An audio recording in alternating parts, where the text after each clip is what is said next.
Hello viewers, আশা রাখি সবাই ভালো আছেন। চলে আসলাম আজকে আমরা নতুন একটি ভিডিও নিয়ে। আজকের টপিকটি খুবই ইন্টারেস্টিং। আজকে আমরা লো কেপা স্টকের সত্যতা নিয়ে আলোচনা করব। আমরা জানি যে মার্কেটে অনেকেই আছে যে যারা লো কেপা থেকে ভালো একটা প্রফিট নিয়ে থাকে। তো আমরা যদি এক্সাম্পল হিসেবে বলি যে ইন্ডিয়ান রাকেশ ঝুনঝুনওয়ালা, তার বাদে হচ্ছে কি ওয়ারেন বাফেট, এরকম ওনারা বেছে বেছে দেখা গিয়েছে একটা টাইমে প্রচুর পরিমাণে হচ্ছে যে লো কেপ আপ কিনে রাখতেন। এটা একটা টাইমে খুবই আসলে যদি আমরা অ্যানালাইসিস করি তখন আস্তে ওয়ার্ল্ড জুড়ে এখন যে মার্কেট এবং তখনকার মার্কেটের মধ্যে সাইজটা ডে নাইট তফাৎ ছিল।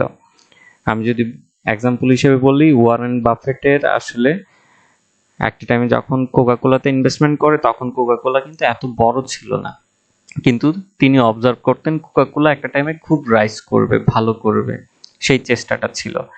দেন দেখা যায় যে একটা টাইমে আসলেই কোকাকোলা ভালো করে এবং হচ্ছে যে তিনি সেখান থেকে প্রচুর পরিমাণে প্রফিট পেতে থাকে। সেম এক্সাম্পল হিসেবে রাকেশ ঝুনঝুনওয়ালা, তিনিও দেখা যায় যে একটা টাইমে আপনার হচ্ছে গিয়ে অনেক লো কেপ আপ ভালো ভালো শেয়ারে ইনভেস্টমেন্ট করে রাখেন এবং তারা দেখা যায় যে ভালো আকারে অ্যাজ এ বিজনেস হিসেবে গ্রোথ হয় এবং তখন দেখা যায় যে আস্তে ধীরে ধীরে তাদেরও প্রফিট বৃদ্ধি পায়। এবং অনেকেই বলে থাকে আমাকে যে লো পেড আপ থেকে কি মানে ভালো আর্নিং করা সম্ভব কিনা, কিন্তু আমি যতটুকু অবজার্ভ করেছি আমাদের দেশের প্রেক্ষিতে কিংবা বাইরের দেশেও অনেক ভিডিওগুলো দেখে আসলে বর্তমানে আসলে লো পেড আপ থেকে ম্যাক্সিমামই মানুষ হচ্ছে যে লুজার হয়। এটার প্রথমত কারণ হচ্ছে যে লো পেড আপে আপনার হচ্ছে যে দেখা যায় যে কোম্পানি হিসেবে অনেক ছোট থাকে, দ্যাটস ওয়াই আপনার খুব একটা অ্যাভেলেবল ইনফরমেশন পাওয়া যায় না। আপনি আজকে বড় কোম্পানি যদি বলি এক্সাম্পল হিসেবে স্কয়ার ফার্মা, তার যে সব জায়গায় যে ওষুধ বিস্তৃত, আপনি যে কোনো ফার্মেসিতে খোঁজ খবর নিলে বুঝতে পারবেন তার ব্যবসাটা কেমন চলছে, কোন ওষুধটা বেশি চলছে। কিন্তু লো কেপ আপ কোম্পানিগুলো দেখা যায় যে একটা স্থানের মধ্যে থাকে, সেরকম অ্যাভেলেবল ইনফরমেশন থাকে না। তো দেখা যায় যে আমরা খুব লেক অফ ইনফরমেশনে ভুগি এবং সত্যটা গুলো জানা যায় না, কোম্পানির গ্রোথটা কেমন হচ্ছে সেটা বোঝা যাচ্ছে না, এটা একটা প্রবলেম।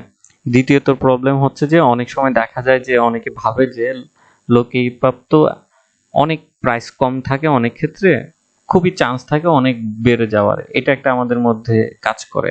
কিন্তু আলটিমেটলি দেখা যায় যে এই ধরনের শেয়ারে আমরা পা দিয়ে নিয়ে আরো উল্টো ধরা খাই। এরকম অনেককেই আমি দেখেছি যে মানে একটা 5 টাকা শেয়ার আছে, অনেকে ভাবতেছে 10 টাকা হতে বেশি সময় লাগবে না, কিন্তু অনেকের চিন্তাধারা যে যেটা 1000 টাকার শেয়ার আছে সেটা 2000 হতে অনেক সময় লাগবে। এটা কিন্তু আমাদের একটা সাইকোলজিক্যাল গেম। তো দেখা যায় যে সে 5 টাকাতেই ইনভেস্টমেন্ট করে এবং হঠাৎ করে কোম্পানি তার ম্যানেজমেন্টের পারফরমেন্স খুব বাজে হয়, কোম্পানি হিসেবেও তার কন্টিনিউয়াস প্রত্যেক বছর প্রফিট কমতে থাকে এবং একটা টাইমে গিয়ে লোকসানে হয়ে নিয়ে কোম্পানিটি ডিলিস্ট হয়ে যায়, মানে শেয়ার মার্কেট থেকে নাই হয়ে যায়। তো সেই ক্ষেত্রে দেখা যায় যে সে যে খুব আশা নিয়ে ইনভেস্টমেন্ট করেছিল সেটাও কিন্তু তার টাকাটা নাই হয়ে যায়। তো এই ধরনের আমরা আসলে অনেকে লো কেপ থেকে আপনার নেগেটিভের দিকে গিয়ে ঝুঁকে পড়ি।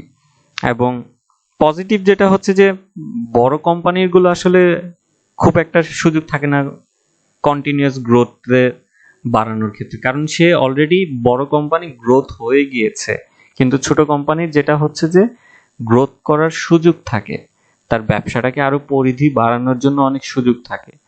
তো এইটা হচ্ছে যে লো কেপ আপের সবচেয়ে পসিবিলিটি হচ্ছে যে তার কন্টিনিউয়াস একটা টানা কয়েকটা বছর হচ্ছে যে খুবই গ্রোথ বাড়তে থাকবে। কিন্তু বড় কোম্পানি আমরা এরকম দেখতে পাই না, যেটা হচ্ছে যে খুবই এটা তার ভ্যালিড পয়েন্ট যে এজ এ লো কেপ আপের দিক থেকে। এবং আমরা যদি এখন দেখি যে বড় বড় অনেক ইনভেস্টর, ঠিক আছে, তাহলে তো সবাই হচ্ছে যে লো কেপ আপে ইনভেস্টমেন্ট করতো। অনেক বড় বড় মার্চেন্ট ব্যাংকার লো কেপ আপে রেগুলারই আপনার বস্তা ভরা, তাদের টাকা তো অভাব নেই, কিনে কিনে দেখা যেত যে কন্টিনিউয়াসে এইগুলো নিয়ে পড়ে থাকতো, কিন্তু না, তাদের যদি পোর্টফোলিও দেখতে যান যে তারা দেখবেন যে ম্যাক্সিমামই তাদের পোর্টফোলিওটা হচ্ছে যে বড় বড় কোম্পানিতে, যেগুলোতে কন্টিনিউয়াস প্রত্যেক বছর ভালো একটা ডিভিডেন্ড দিচ্ছে এবং জানে যে একটা টাইমে গিয়ে তারা ভালো একটা প্রাইসে আপনার উঠবে, কারণ সেগুলোতে কনফার্মেশনটা অনেকটা নিশ্চিত থাকে। লো কিপ আপে এই নিশ্চয়তাটা থাকে না আসলে সে ভালো করবে নাকি করবে না। আর বড় কোম্পানির যেটা হচ্ছে যে ইনফরমেশন থাকে বিধায় দেখা যায় যে আপনার সবাই ম্যাক্সিমাম টাইমেই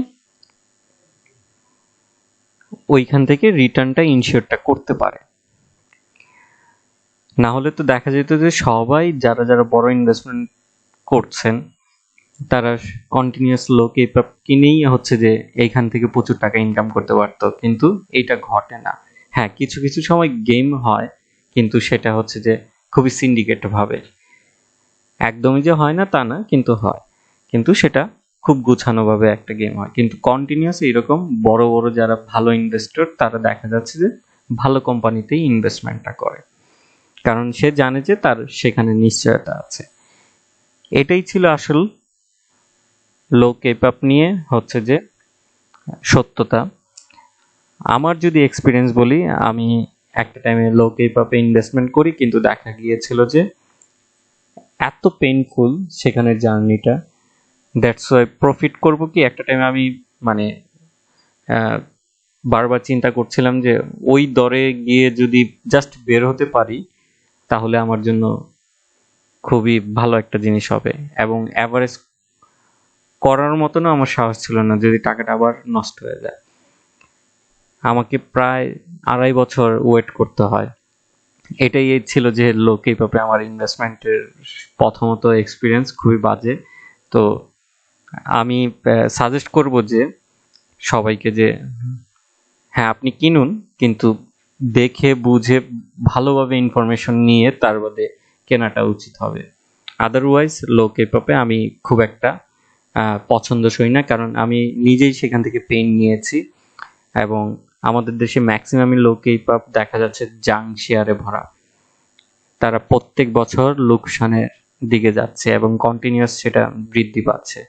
তো সবসময় প্রাইস না দেখে আপনার প্রোডাক্টের কোয়ালিটিটা দেখুন, তাহলে হচ্ছে যে আপনার রিটার্নটাও ভালো থাকবে এবং রিস্কও কম থাকবে। তো আশা রাখি আমার কথাগুলো আপনাদের ভালো লাগবে। আজকে এতটুকুই। ভালো থাকুন, সুস্থ থাকুন এবং শেয়ার বাজারে জেনে বুঝে বিনিয়োগ করুন। ধন্যবাদ।